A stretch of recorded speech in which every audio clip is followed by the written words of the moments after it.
Namaste. Psychoanalysis, the nuts and bolts of superego. The concept of superego is cardinal concept in psychoanalysis, culture and spirituality. Ever since Freud coined the word is constantly in discussion. And to discuss this topic today, we have with us psychoanalysis consultant, Mr. Himanshu Vaidya. Namaste, sir. Namaste. So, how did the concept of superego emerge with Freud? The journey here is from ego to superego, from regulation to inhibition, from repression to aspiration. Freud started off with the concept of id, that there is a part in us which has constantly evolving desires, aggression, which is a cauldron of all sorts of instinctive desires and aggressive drives. This contains the what we call the infinity of desire and the infinity of affect and aggression. And naturally, if there is nobody to regulate this id, it would be difficult to pursue the objective of survival for oneself and for others. So there has to be something to regulate id, and that created the concept of the ego, which was a regulatory mechanism to regulate id in the service of adaptation and survival. So the ego essentially was a very utilitarian agency in the psyche. Over a period of time, Freud realized that apart from the utilitarian purpose of regulation, there is another purpose at work, the process of inhibition, that we can see very clearly in the psyche. There is some agency which says, thou shalt do this, thou shalt not do this. And this agency, Freud called the agency of superego. So if we look at the psyche, the id is like the animal in man. The ego is like a very adaptive, normal man. And the superego is like the saint in man. The superego is the reservoir of ideals and values and taboos and inhibitions.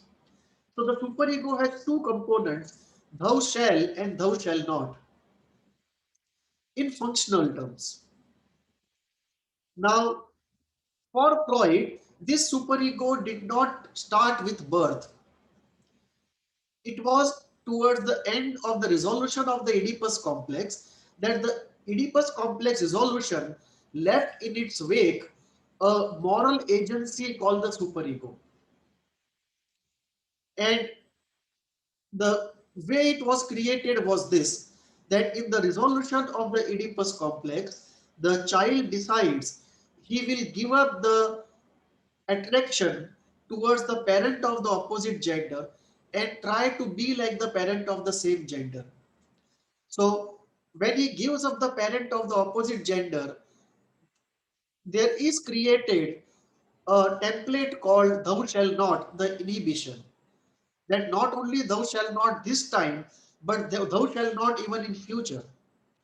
So a permanent inhibitory agency is created. And similarly, thou shall be like the father or be better than the father, that thou shall, the goals, the aspiration, another ideal agency is created which provides ideals to the person. So thou shall and thou shall not, the two functional aspects of the superego, get created towards the end of Oedipus complex, and therefore in Freudian conceptualization, there is no superego before the Oedipus complex, which means the superego comes into existence around 4 to 5 years of age, and on this point other psychoanalysts they differ from Freud. It's also interesting to note in the Freudian scheme of things two particular elements. One, when we talk of the thou shall part of superego, Freud talks of modification of a part of the ego into ego ideal. So structurally, it is somewhere more near to the ego or a part of ego, although in a functional sense from functional point of view, it is more like doing the function of a superego. So leaving those difficulties of Freudian conceptualization apart, we generally take superego to be of two parts, thou shall and thou shall not. Right? The inhibitory part and the ideal providing, direction providing, goal providing, aspiration providing part. Second important point about the Freudian conceptualization is, let us say Oedipus complex is not resolved. Even then, the formation of superego still is in place. It is not completely shattered. So you will find many people who have not successfully resolved their Oedipus and yet have a very strong superego otherwise in life.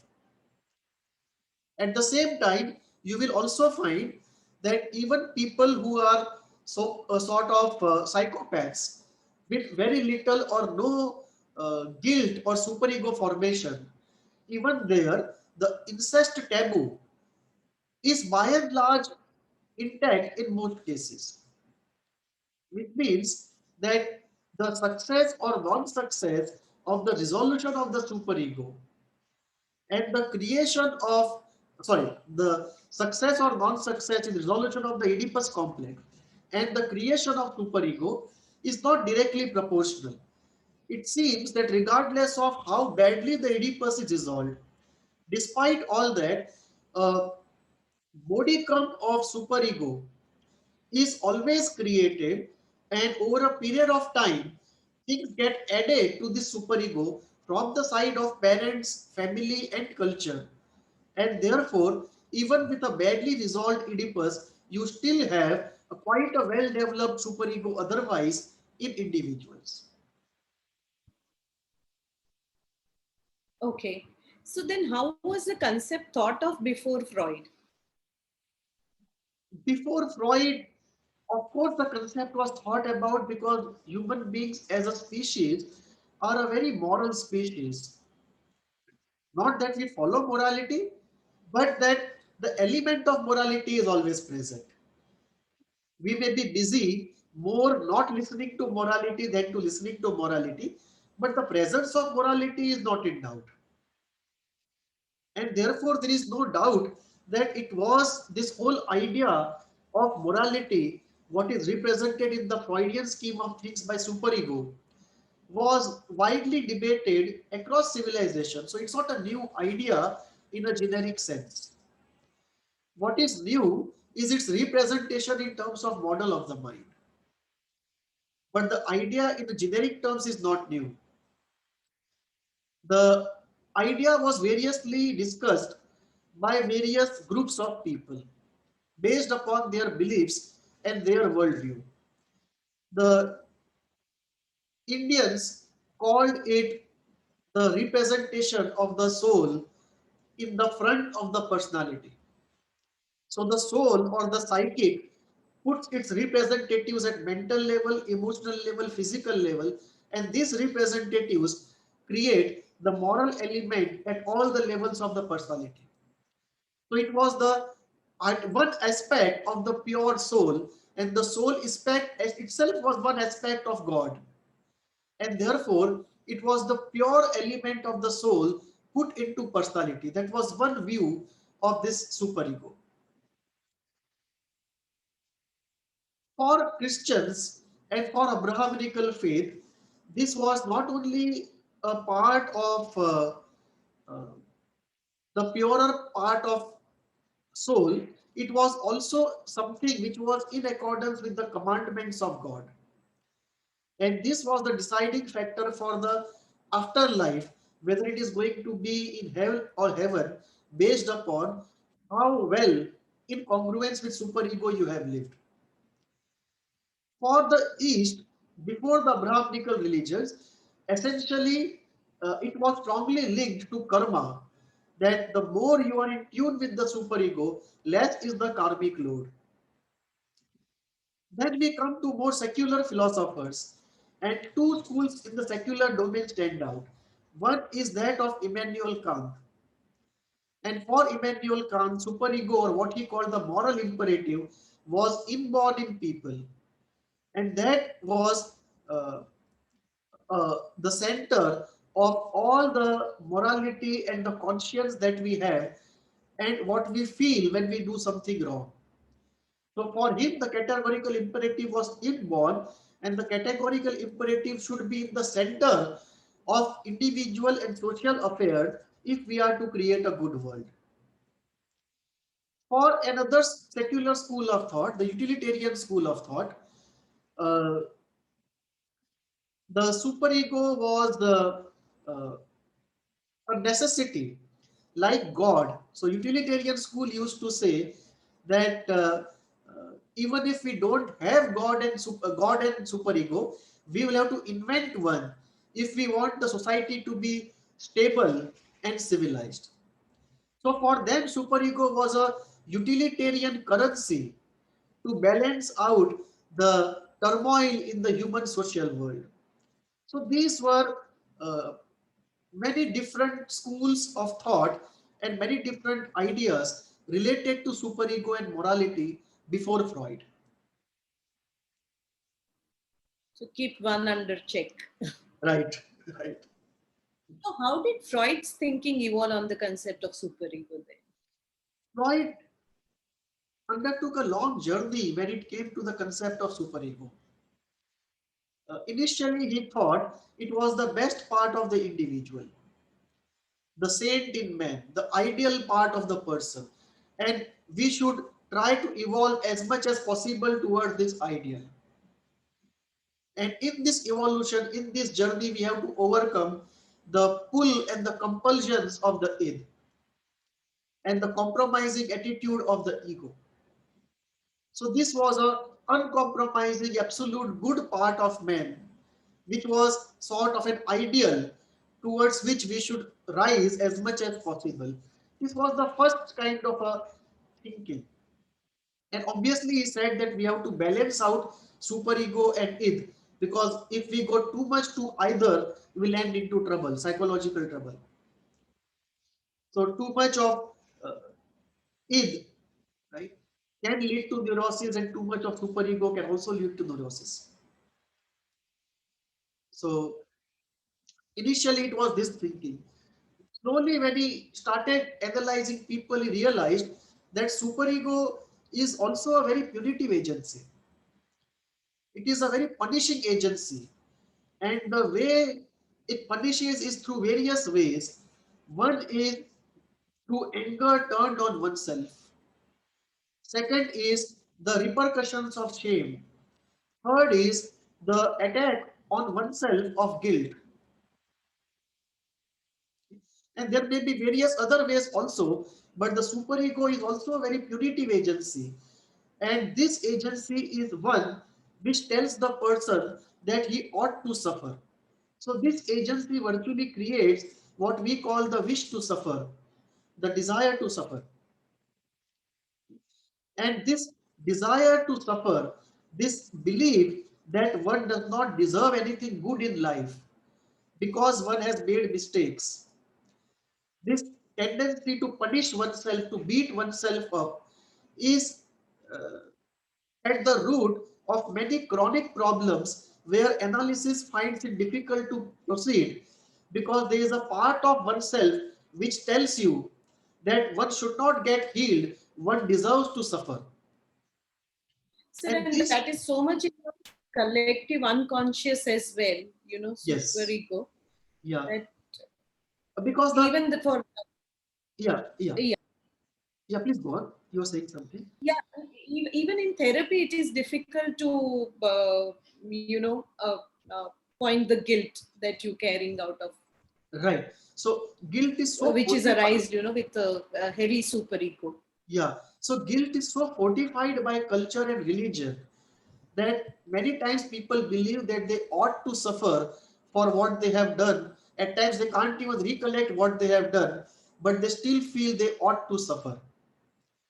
And therefore, Freud started realizing that the superego is a very punitive agency, and it is necessary to undo the punitive aspects of superego or bypass them if we have to conclude a successful therapy.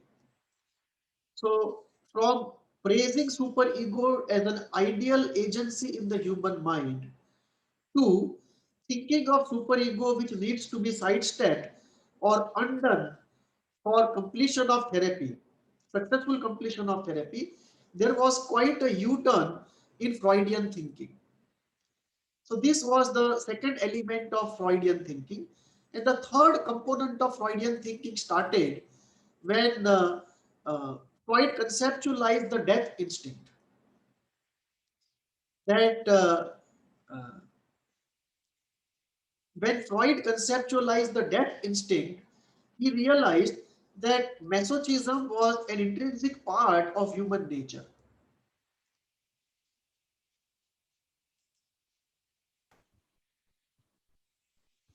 Once Freud realized death instinct was a major force, and masochism, because of that, was a major force in human psyche, he reversed sadism and masochism virtually, where masochism became primary, sadism became a deflection of masochism. And in that scheme of things, the punitive superego partly almost looked like, especially the self-destructive function of guilt, that started looking more and more like that part of superego that was under the influence of the death instinct.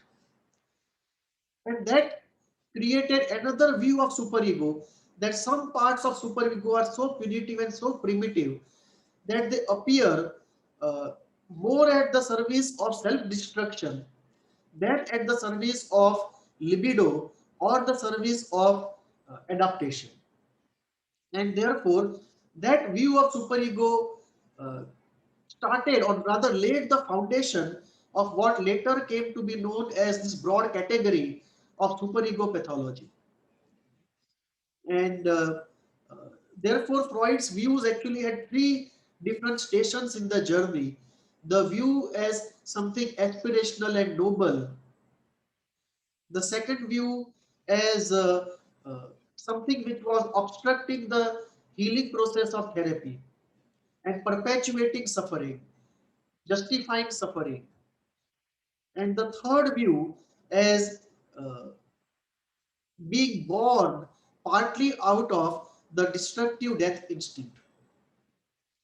So, uh, some parts of the superego in the last conceptualization seem to be at the service more of self-punishment and self-destruction, and at times even the other destruction, than at the service of well-being of oneself or well-being of others. Although Freud did not say it explicitly, the implicit implications of his theory were on these lines. So there we see the different conceptualization and understanding of superego as it evolved with Freud's journey with the concept. Sir, and how about other school of psychoanalysis? How did the concept of superego undergo a change in, the other Uh, schools of psych? this is one of the concepts on which most schools in psychoanalysis have a lot of differences. This is not a concept like id or repression or significance of dreams or primacy of childhood within psychoanalysis where there is a reasonable consensus. It's one of the most contested parts of psychoanalysis.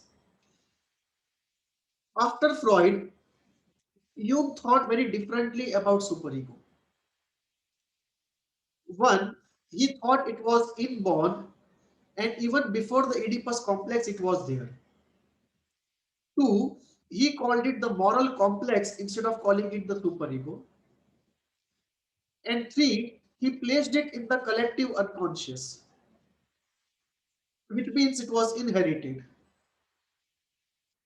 Then with Klein, again there was a separate detour on the concept. Klein again felt like Jung that superego was inborn because she could see operation of guilt far before Freud's superego at 4 to 5 years of age. And it was very difficult to conceptualize of guilt and its operation especially of reparation. Without superego being in place, if not completely fully formed, at least in the proto sense. So for client, superego was inborn, the capacity of guilt was inborn, and guilt and reparation were natural processes, more instinctively driven than by self-choice or by learning. Also, Klein preponed Oedipus complex to 2.5 years of age, which was almost half the age that Freud was talking about. And her superego was existent even before this 2.5 years of age, her Oedipus complex. Therefore, for her it was inborn, and for Klein, guilt was very, very necessary, a very important element of her conceptualization, far more than Freud. So in modern day terms, what we would call superego pathology has a far greater significance in Kleinian view of things than it was in the Freudian view of things, where the essential focus was on the frustration of libido. And therefore, this whole idea of self-destruction and this whole idea of self-punishment, partly out of a moral concern, a sort of a perverted, not perverted, but let me say distorted atonement, is far more implicit in Klein than it is in Freud. Then we come to Winnicott and we see superego deficiencies and delinquency as a cry for help of the superego. That the superego in formation needs a good enough mother, needs a good enough parent to complete its formation, and delinquency is almost like a cry of the superego for help. Then we look at ISTDP, and in ISTDP we find uh, the guilt, especially, far more self-destructive. That there is murderous and torturous rage towards the parent, consequently guilt, and guilt creates self-destruction, self-beating, because of which we perpetuate our suffering and we don't realize our potential and become successful and happy in the real world. Because deep down we believe that we don't deserve good things in life because we have committed something sinful and we have to atone for it by suffering. And the way out is to feel this guilt fully. So for them, superego is largely a punitive entity because they talk largely about guilt. They don't talk about how they use the positive aspect of superego, except for in positive goal formation, a very small part of it, but that's almost like in between zone between the ego and the superego. Then we have the Cohusian view of things where uh, the the primitiveness of superego comes into operation, or substantial destruction of superego comes into operation because of disintegration of the self. And there, this new entity called the self has a very different relationship to ego and superego in the Cohusian scheme of things. And therefore, the destructiveness of superego is often a function there of the stability or the instability of what Kohut calls the self. So we see a very different conceptualization of superego across various schools in psychoanalysis. And how about philosophy? How does philosophy look at the concept of superego? There would be hundreds of takes and retakes on what a superego is, what it ought to be, how it came into being, and what to do about it. But to take a sample of it, let us take three important points of view from philosophy. One of Immanuel Kant, one of Nietzsche, and one of utilitarianism. The utilitarian school is a rational school which says even if superego does not exist in reality, we would have to invent something around it. Even if God does not exist, we will have to invent a God because that is the only way to keep the human society in check. So regardless of the ontological status of the entity, the functional requirements of society demands that it exists, and if it is not ontologically existent, we will have to invent it as a social strategy. So they essentially look more at as the utility of superego in human affairs. Less interested in the ontological reality of the concept, more interested in the functional utility of the concept in society. They essentially look at it as uh, something which works essentially around self-interest and not something which works around more of an absolute moral categorical imperative. Then we have Immanuel Kant's conceptualization of the superego. His equivalent is the categorical imperative, the innate moral sense. And Freud, in his chapter, when he talks about superego, he does use Kant's phrase in discussion of the moral imperative, because surely he had read Kant, and I think he was an admirer of Kant and Schopenhauer both. And therefore, Kant's view is that the categorical imperative, the moral sense, the superego, is inborn in all of us. And not only is it there, but it has to be given central place in the conduct of individual life and social life, and so only can we enhance the quality of individual life and social life.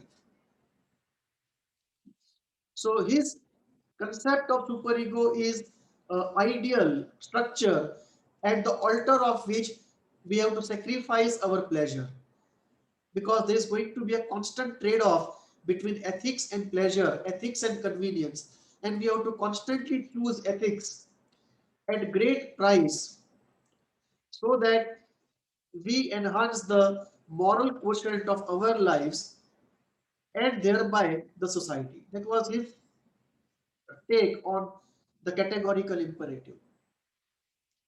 And his categorical imperative was undying.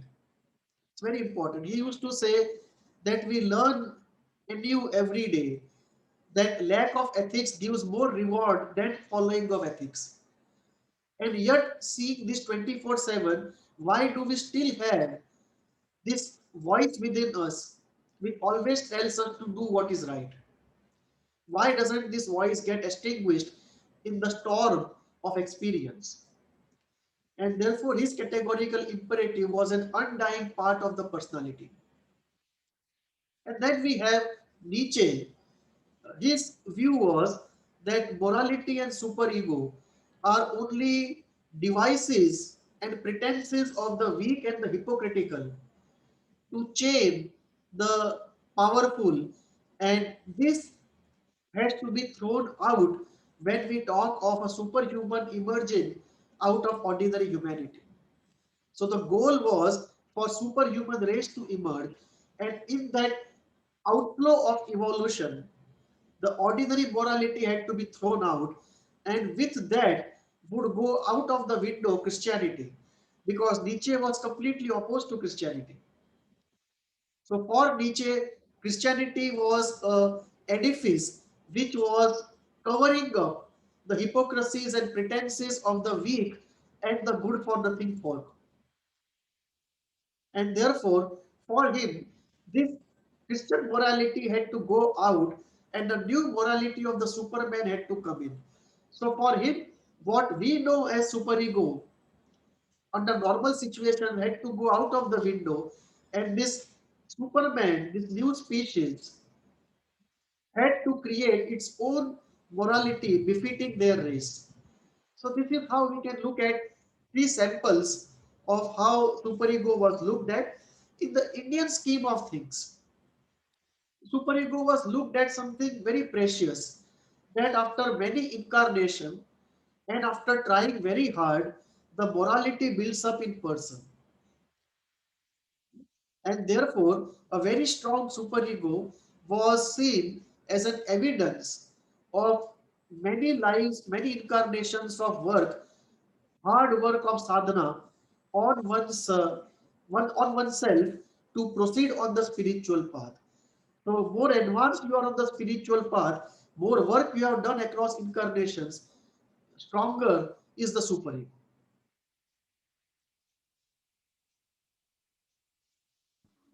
And how do we see the superego today? Today we see it in various, very different ways, actually in a very different perspective.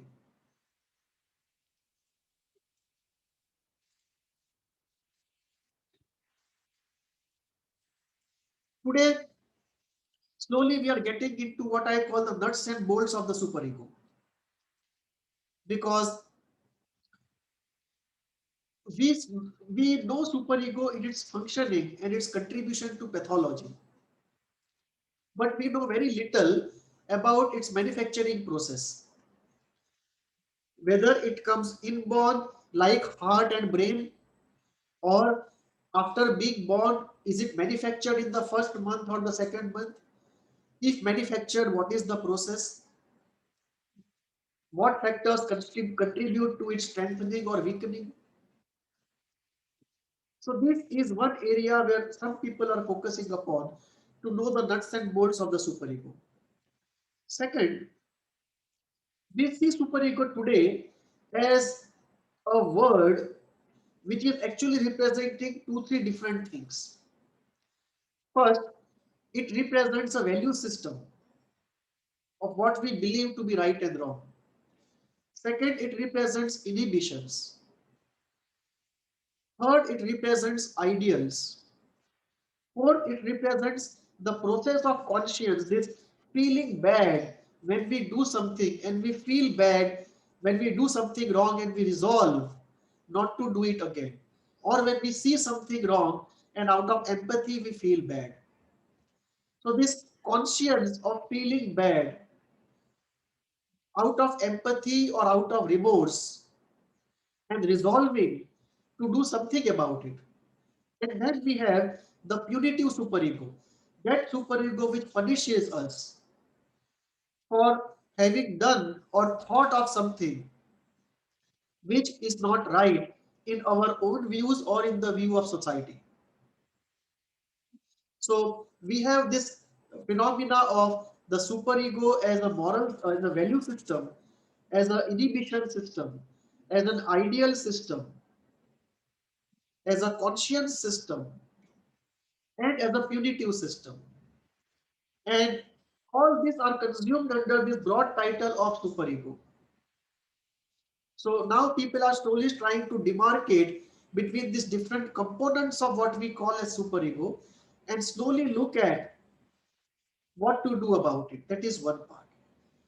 The second part about it has to do with what we call superego pathology. That we have realized over a period of time that superego plays a critical part in many pathological processes, and there is a lot of self-destruction and resistance to getting healed because of action of guilt or anger turning one on oneself, and that has a very strong superego component to it. So the superego pathology part of it, and slowly uh, people like me are also looking at the positive aspect of superego, the strength of the superego, and the good feeling when we do something in accordance with the superego. So these are the various ways in which people are looking at the superego today, right? Uh, in terms of its source, in terms of its manufacturing process, if that is existent, in terms of what factors contribute to its strength or weaknesses, in terms of superego pathology, in terms of destructive and non-destructive components of superego, and in terms of the positive components of superego. You've coined two terms, superego strength and superego mania. Can you elaborate a little on that? Yes, most people talk only about superego pathology, and therefore I thought it is necessary to balance out, right, that situation by bringing in the contrary concepts, rather complementing concepts of the positive aspect of the superego.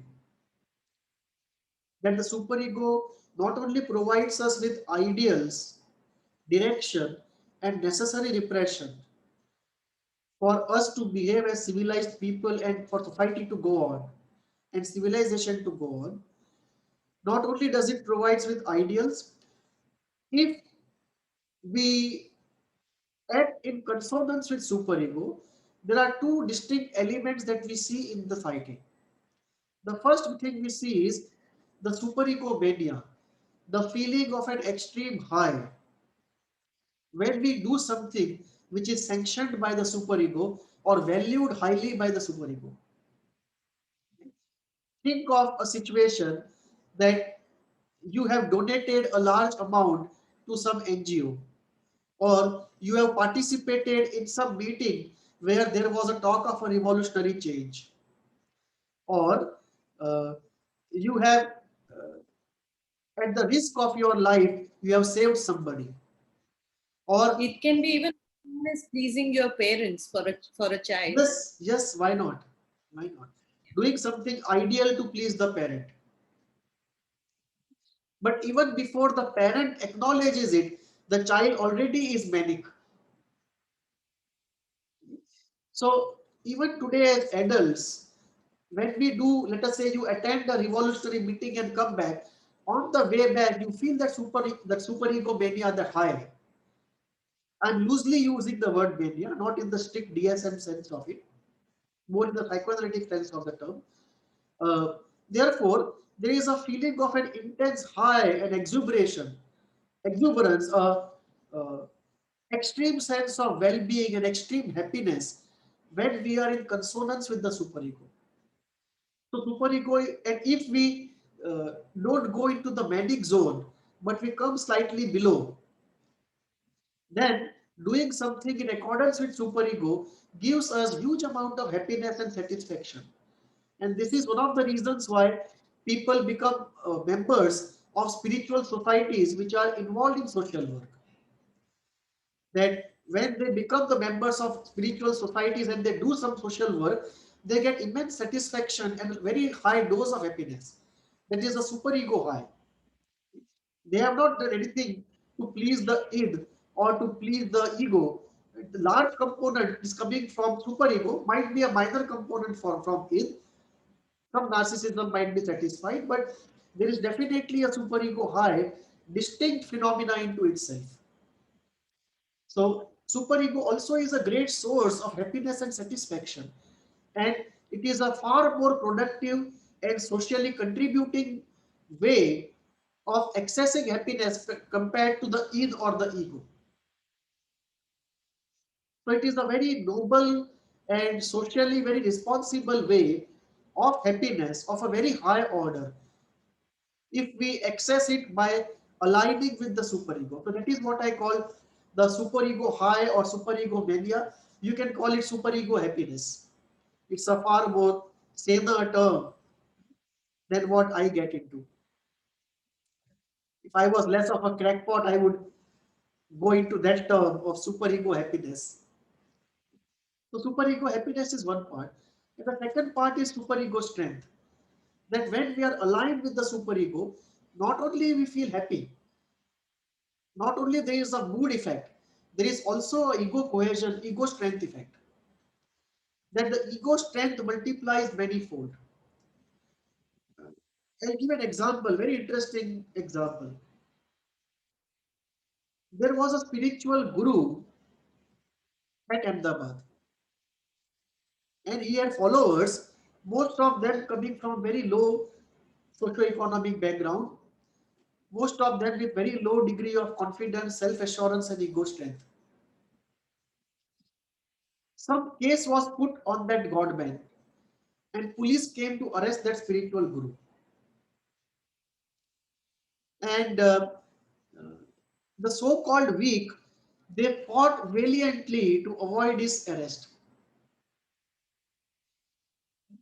If they were put outside of the situation, none of them would be able to face the police. but they had such courage.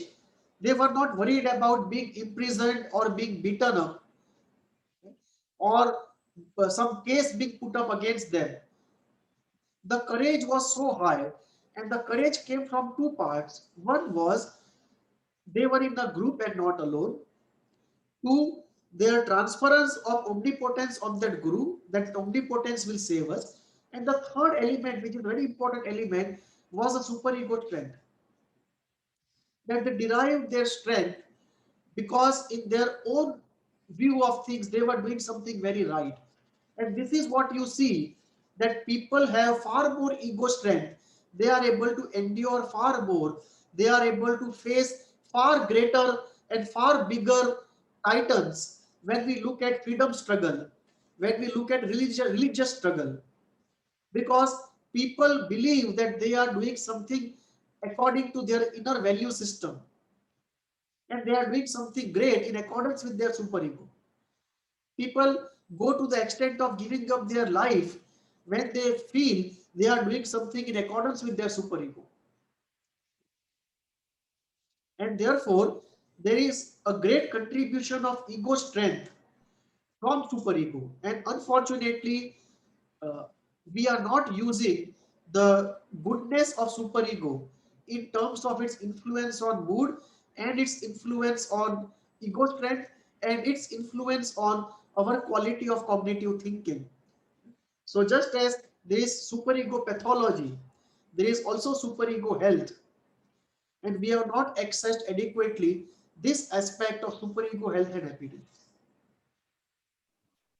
So, sir, is it safe to, I mean, is it right to say that higher the superego, higher the moral values, and Yes. higher the moral values, less chances of a person being drawn into wrong doing and failure? Uh, First two are correct. The third is difficult to say because it's a force field in the mind. There is a force of the superego and the force of the id. So often you have a situation where you have a strong superego and a strong id. This is the classical recipe for neurosis. That most people you see, right, who are into neurosis have both these elements very strong. If you have very strong superego and weak id, you will have successful repression. If you have very strong id and very weak superego, you will have perversion. But if both of them are very strong and the repression fails, then it's a classical recipe for neurosis. So the first two are correct, but it is not enough to have superego strong. The strength has to be more relative to the id. So that condition also is very necessary for somebody to uh, really be under the influence of superego. Otherwise, you will have many people who uh, alternately show very high superego and very high id. Like they would do a lot of corruption, and then when the superego becomes active or the guilt becomes active, right, they would also do a lot of charity. And you are bewildered that what is this man? He is neither here nor there, but actually he is in both places. He has a situation of a very strong superego and a very strong id. Both the extremes. Yes. So, can superego be the silencer of guilt? Yes, this is very, very interesting because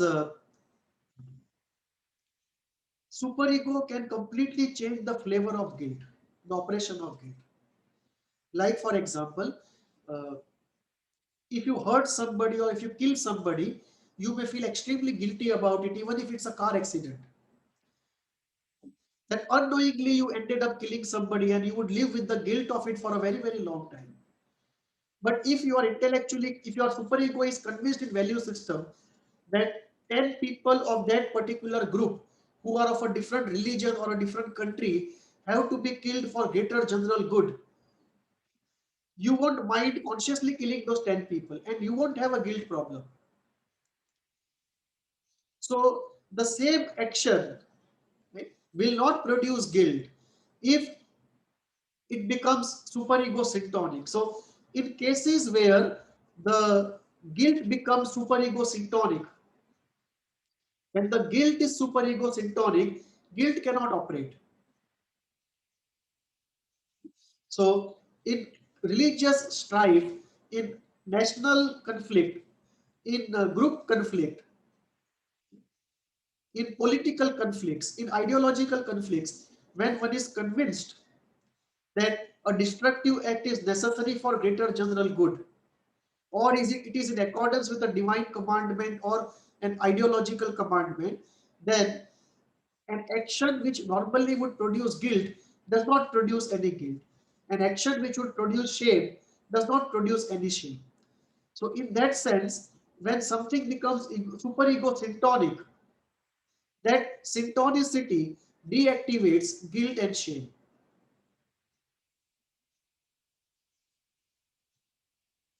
So how can you manage better the superego outside and inside of a therapy?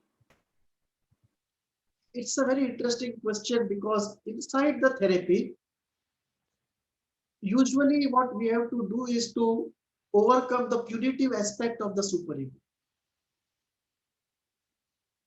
So the punitive aspect of the superego, the guilt part, the shame part has to be brought out and sort of weakened, deactivated and overcome to the extent possible. So the person stops beating himself, stops thinking that he needs to suffer, he deserves to suffer. And that allows the healing to proceed faster. This is true for most cases where there is a superego pathology or uh, superego is acting as an obstacle in the path of healing. In some cases where there is a lack of superego, like in case of psychopaths or sociopaths, where perversion is a problem, like in case of few narcissistic people who borderline on, not border, let me say, who border on some psychopathic and sociopathic traits. In such cases, you have to strengthen the superego. In some cases, uh, we have to restructure the superego, where we have to enhance the conscience part of the superego and reduce the punitive part of the superego. In some cases, we have to enhance the direction giving part of the superego, the ideal part of the superego. And in some cases, we have to reduce the inhibitory part of the superego. So that restructuring happens in some cases. Uh, Outside of the therapy room, we are in a very different social situation. So if we look at human societies, they follow cycles. You have a superego generation, then you have an ego generation, and then we have an id generation. So if I look at my parents' generation, it was a superego generation. If I look at my generation, it is it is a ego generation. And if I look at the present young generation, those who were born around 2000, it is a id generation. So in the context of the id generation, when you talk of outside the therapy room, we are in a situation socially where superego has to be strengthened so that one comes to the optimum zone, because both these things of the id generation and the superego generation both are difficult states to be in, and the reasonable, more safe ground is the optimum zone in between. So at present we have to move from id to the in between zone, and that calls for strengthening of the superego. And this how to do is a question of culture, because uh, one of the difficult things that postmodernism and moral relativism does is it creates a situation where it's a free for all, and in that free for all there is a free fall of the superego, and therefore we are in a situation where uh, we have to find out some values which can create some pole of stability, some absolute gold standard on which a minimum consensus of people around the world can be had. And around that consensus, a superego has to be created. And once created, you have to reinforce that with education, with mythology, with cultural tools, and also with reward and punishment. And this is something which the present society has a necessity to do, but it is not ready to accept the necessity or does not have the willpower and the capacity to really take the step in the right direction. There's too much to lose, I think, for them. Yes, it is the addiction of free for all. Yes, It is a yes, slavery of pleasure, the slavery of impulse, right? exactly. Regardless of the cost that it carries. And maybe they're not aware of the gains as well. Sad reality. Right. Sir, so can holistic healing and spirituality help in, regulating of superego? And Yes. if yes, how? And okay, yeah, I think then I'll put another question later. Okay. Okay. Uh,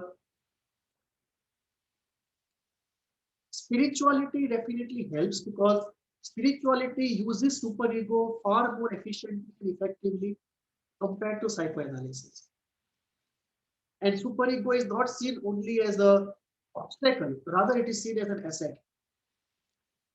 And they use the superego strength and superego happiness to make the person advance towards greater ideals and greater conquest of the id. At times the speed is too high, at times one moves too fast beyond one's capability, and then there is an eruption of the id and that creates its own problems. But in general, they use it very effectively. They also have very good tools to enhance the strength of the superego. They also have a very good social reward and punishment system to socially and culturally reinforce and reward the development of superego. With respect to holistic healing, there are many good things about it. First, when it comes to the destructive part of the superego, the punitive part, we can use Reiki, we can use pranic healing, we can use crystal healing, and we can also use homeopathy to undo in different ways the superego pathology, the self-destructive element of superego, the inhibitory element of superego. And some of the practices like Reiki and pranic healing also provide for some sort of ideals to strengthen the value system and the ideal part of the superego. Because along with these systems, the skills and the knowledge, a value system also comes and a set of ideals also comes.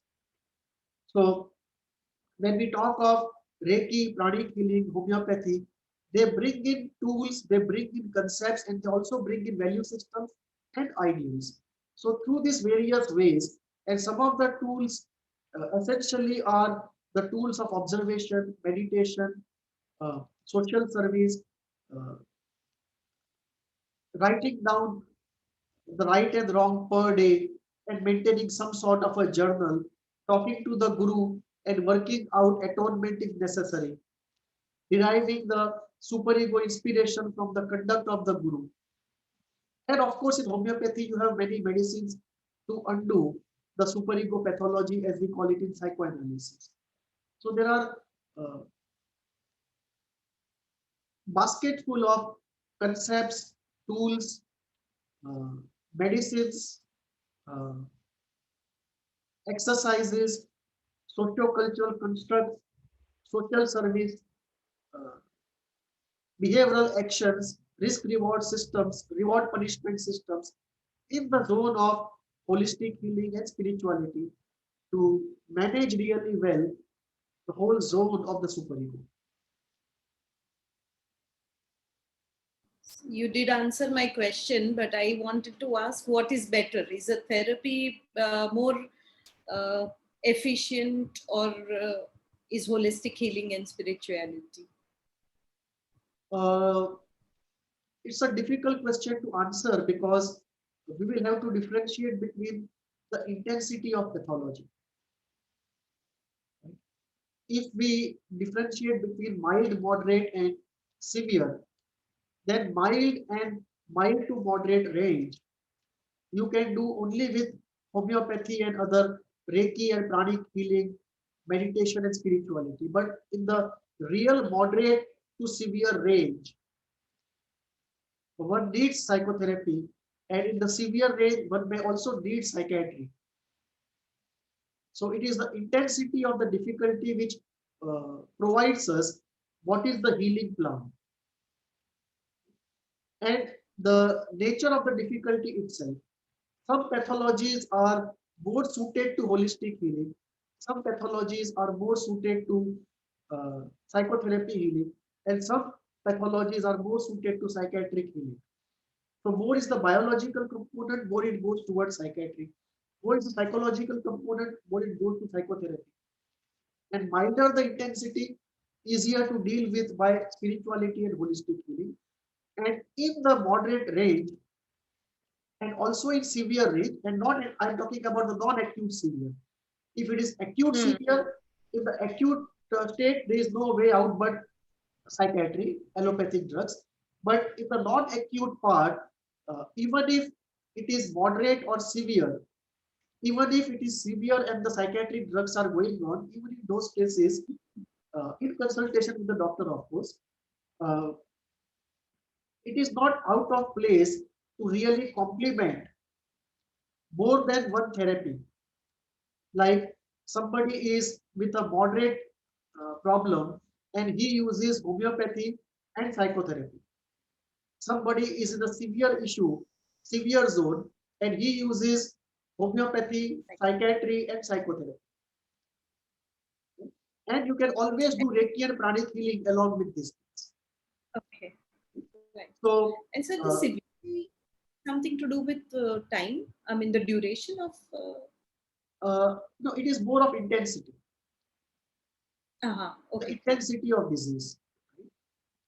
What is the kind of severity of impairment the disease causes? So if there is a mild disease for a very long term, usually it would not be. The moment we say mild, generally it goes away in a short time. But let us say we have something like a mild dysthymia or a mild cyclothymia going on for a very long term, but low in intensity, or a generalized anxiety disorder or some personality disorder of a milder form. Then in such cases, even though the intensity is not high, the duration is quite long. So far as the intensity is not very high, if we are not dealing with psychosis, if we are not dealing with borderline conditions, if we are not dealing with very strong personality disorders, if you are not dealing with very strong addictions, if you are not dealing with such things, then there is an option of going in for holistic healing, spirituality, social work, and psychotherapy without taking allopathic drugs. And of course, one has to monitor always what one is doing because the proof of the pudding is in the eating. Whatever therapy one uses, the diagnostic so far as possible should be from allopathy. Unfortunately, we don't have much in psychiatry, but if we are looking at psychosomatic stuff, it is better to have diagnostic from allopathy, regardless of what healing process one is using.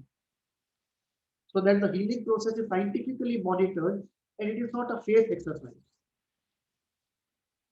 So I would say it depends upon the intensity more than the duration. And research results have consistently produced that psychiatry combined with psychotherapy produces much better results than pure psychiatry. And I'm sure if people do same kind of studies for psychotherapy alone and psychotherapy plus holistic healing and spirituality and social work, I am sure the combo will produce much better results than psychotherapy results alone. That's my belief. But I'm sure if somebody does an empirical research, I feel hopeful that such results are more likely to come out. But we can wait for the results. Also, if the patient is actively involved, it would help instead of a Yes, passive therapy. yes. This brings us to the next very different thing that there are two types of healing, active and passive. When we are taking pills, it's a passive healing. When somebody else is doing Reiki or pranic healing to us, it is passive healing. But when we are doing Reiki or pranic healing to ourselves, or we are undergoing the psychotherapy process, we are actively participating in healing. So spiritual processes, most of the spiritual processes, most of the psychotherapy processes are active healing processes. And Medication is also right. yeah, meditation also is active healing. And active Medicine. sorry, Medicine. Medicine. medicine is passive healing. Oh, it is passive. It is passive because you take the medicine, you don't do anything. The medicine works on you. Okay. So both homeopathy and psychiatry, regardless of which medicine you take, even Ayurveda, whatever medicine you take, it's a passive healing. If somebody else does pranic healing or Reiki on you, it's passive healing. Okay? But if you participate, you do Reiki and pranic healing to yourself. If you participate in a spiritual process, if you participate in social work, if you participate in psychotherapy, then you are participating in an active healing process. And usually active healing process, if one can do it, is much better than a passive healing process. Not only is it faster and deeper, but it also produces a lot of personal growth in addition to healing. And that personal growth is a capital for the future.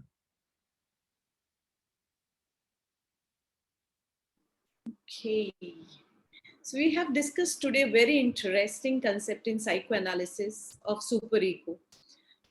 You keep watching our talks, and meanwhile even write to us at hvindia@gmail.com. Thank you, sir, and namaste. Namaste.